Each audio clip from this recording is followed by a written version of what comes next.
కొలసి పట్టణంలోని సంఘాన్ని పౌలు భక్తుడు స్టార్ట్ చేయలేదు. కనీసం ఆయన ఆ పట్టణాన్ని ఇంకా విజిట్ కూడా చేసినట్లు మనకు ఆధారం లేదు. అయినా కానీ పౌలు అంటున్నాడు, మీ కొరకు నేను అనుభవించుచున్న శ్రమలందు సంతోషించుచున్నాను అని అంటున్నాడు.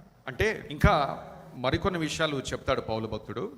సంఘము ఆయన శరీరము కొరకు క్రీస్తు పడిన పాటలలో నేను శ్రమ పొందుచున్నాను అంటాడు. అంటే అపోస్తలుడైన పౌలు సంఘము కొరకు శ్రమలు పడుతున్నాడు కాబట్టి, ఆ సార్వత్రిక సంఘములో కొలొస్సీయులు కూడా ఉన్నారు కాబట్టి పౌలు భక్తుడు వారి కొరకు కూడా శ్రమలు పొందుతున్నాడు అనే విషయం మనం అర్థం చేసుకోవాలి. ఇంకోటి చాలా వింతైన విషయం పౌలు భక్తుడు 24వ వచనంలో రాస్తున్నాడు. దీని గురించి చాలామంది విద్వాంసులు చాలా డిస్కస్ చేస్తుంటారు.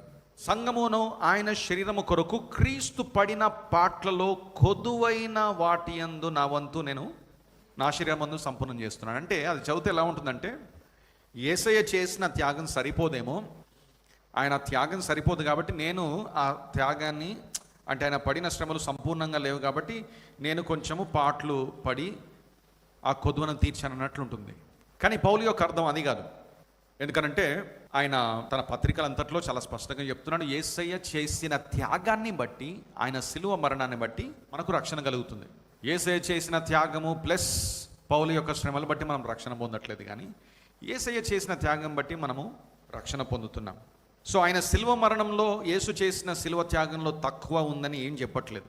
ఎందుకంటే యేసయ్య శిలువలో వేలాడినప్పుడు ఏమన్నాడు, ఇదిగో సమాప్తమైనది, టు బి కంటిన్యూడ్ అనలేదు, ఆయన అంతా సమాప్తం చేశాడు.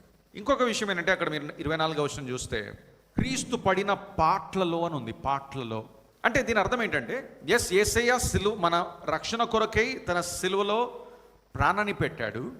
కానీ ప్రజలు రక్షింపబడాలి అంటే, ప్రభువుని ప్రజలు తెలుసుకోవాలంటే సువార్త ప్రకటిస్తున్న వారు శ్రమలను సహించాల్సిందే. సో ఆ శ్రమలను నేను అనుభవిస్తున్నాను, సంతోషంగా అనుభవిస్తున్నాను అనే విషయాన్ని పౌలు భక్తుడు రాస్తూ ఉన్నాడు. మనము క్రీస్తులో ఉన్నట్లయితే ఆయన శ్రమలలో పాలిభాగస్తులమే. నేను క్రీస్తులో ఉంటాను కానీ శ్రమలు పొందను అంటే అది సాధ్యం కాదండి. మనకి ఇవ్వబడిన పిలుపది. ఆయన శ్రమలలో పాలిభాగస్తులుగా ఉండవలసిన అవసరం ఉంది. ఆయన సిలువనెత్తుకొని మనము ఆయనను వెంబడించాలి. పౌలు భక్తుడు అంటున్నాడు, ఆ సిలువను బట్టి, ఆ శ్రమలను బట్టి ఆయన దుఃఖపడట్లేదు, కానీ ఇదిగో మీ కొరకు పడే శ్రమలను బట్టి నేను సంతోషించుచున్నాను. మన సిలువను మనము ఎత్తుకోవాలి. క్రీస్తు నిమిత్తము సంతోషంగా మనము శ్రమలను అనుభవించాలి పౌలు భక్తుని వలె.